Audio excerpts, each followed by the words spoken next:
Assalamualaikum warahmatullahi wabarakatuh. Izin memperkenalkan diri, nama saya Muslimatul Mulia Islamiyah. Saya merupakan mahasiswa dari STI Dr. KZ Mutakin, Purwakarta. Di sini saya akan mempraktikkan atau menjelaskan dan juga menyebutkan bagaimana tata cara dalam memandikan jenazah. Tugas ini merupakan salah satu tugas untuk memenuhi tugas mata kuliah dari praktek ibadah yang mana dosen pengampunya adalah Bapak Ahmad Sulaiman, MAG.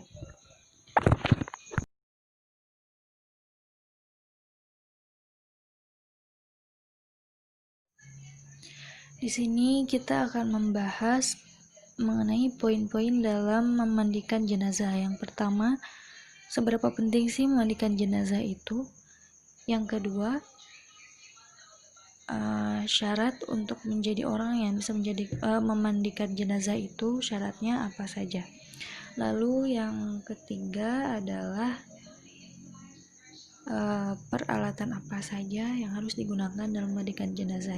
Lalu yang selanjutnya, kewajiban apa saja yang harus ditunaikan dalam memandikan jenazah. Lalu yang terakhir adalah tata cara memandikan jenazah. Berikut materinya yang akan kita bahas. Seperti yang kita tahu bahwasanya memandikan jenazah itu termasuk dalam syarat dalam mengurusi jenazah umat Islam. Sesuai dengan hukumnya, yakni fardu kifayah, yang mana jika dikerjakan wajib hukumnya, tetapi bila sudah ada muslim lain yang menunaikannya berarti kewajiban menjadi gugur. Lalu selanjutnya ada syarat orang yang memandikan jenazah. Yang pertama, orang tersebut harus beragama Islam tentunya. Yang kedua, harus berakal, kemudian baligh, ia juga memiliki niat untuk memandikan jenazah, mengetahui hukum dan cara memandikan jenazah, dan juga orang tersebut dapat menjaga rahasia jenazah dan tidak membuka aib jenazah tersebut.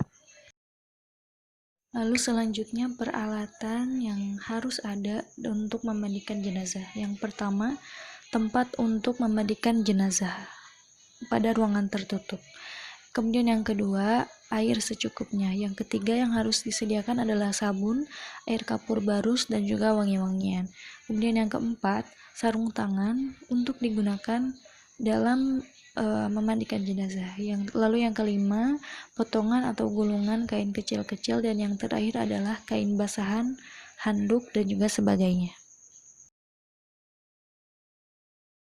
Kemudian di sini kita akan membahas kewajiban yang harus dilakukan sebelum memandikan jenazah. Apa saja? Berikut materinya. Kewajiban pertama yaitu kita harus memejamkan mata mayit sesuai dengan hadis riwayat Muslim nomor 920, yang mana sesungguhnya bila ruh telah dicabut maka pandangan matanya mengikutinya, maka mata mayit tersebut harus ditutup.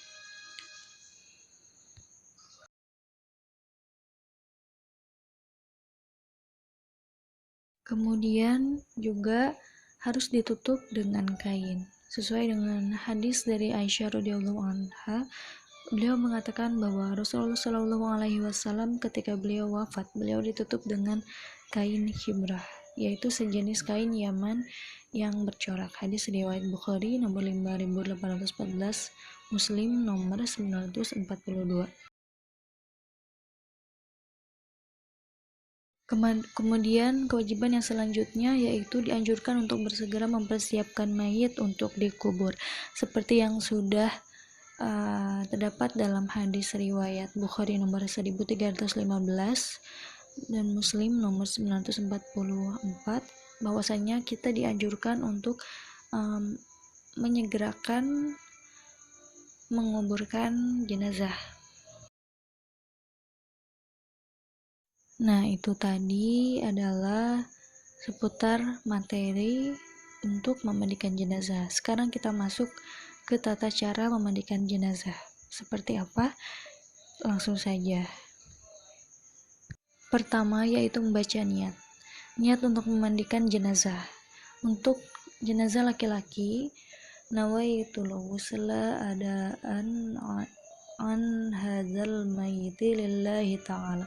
Sedangkan untuk perempuan niatnya adalah nawaitul ghusla adaan an hadhil mayyitati lillahi ta'ala.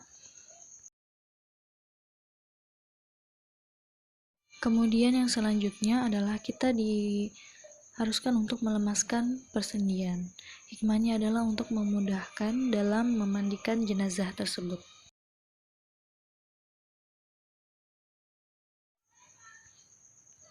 Kemudian selanjutnya kita harus melepas pakaian yang melekat di badan jenazah. Kemudian dalam memandikan mayit juga kita diharuskan untuk memakai sarung tangan sebelum memandikan jenazah tersebut. Kemudian setelah itu kita letakkan kepala jenazah lebih tinggi. Kemudian setelah itu juga kita dianjurkan untuk mengambil kain penutup dari jenazah dan juga menggantinya dengan kain basah. Supaya apa? Supaya auratnya tidak terlihat. Lalu setelah itu kita bersihkan gigi, lubang hidung, lubang telinga, celak ketiak, celak jari, tangan, dan juga rambut dari jenazah.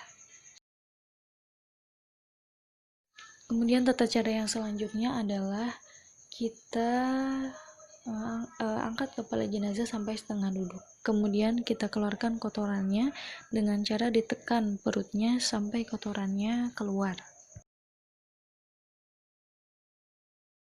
Kemudian kita dianjurkan untuk membersihkan kobul atau kemaluan depan dan juga dubur kemaluan belakang jenazah.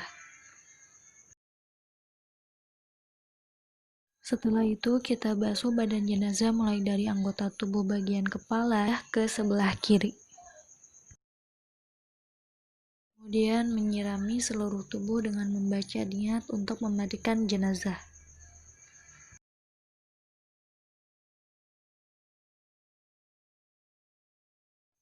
Kemudian setelah itu basuh jenazah dengan menuangkan air bersih ke tubuh dan gosok perlahan menggunakan handuk halus. Kemudian siram dengan air kapur barus. Untuk selanjutnya jenazah diwudukan seperti misalkan sebelum sholat tanpa masukkan air ke hidung dan juga mulut jenazah. Lalu yang keempat yaitu menyikat jenggot dan mencuci rambut jenazah dengan air daun bidara atau shampoo apabila jenazah tersebut memiliki jenggot dan juga rambut. Lalu selanjutnya basuh sekujur tubuh dan terakhir adalah keringkan tubuh menggunakan handuk kering. Mungkin hanya sekian yang bisa saya jelaskan, mudah-mudahan dapat bermanfaat bagi teman-teman semuanya. Mohon maaf apabila masih banyak kekurangan. Wassalamualaikum warahmatullahi wabarakatuh.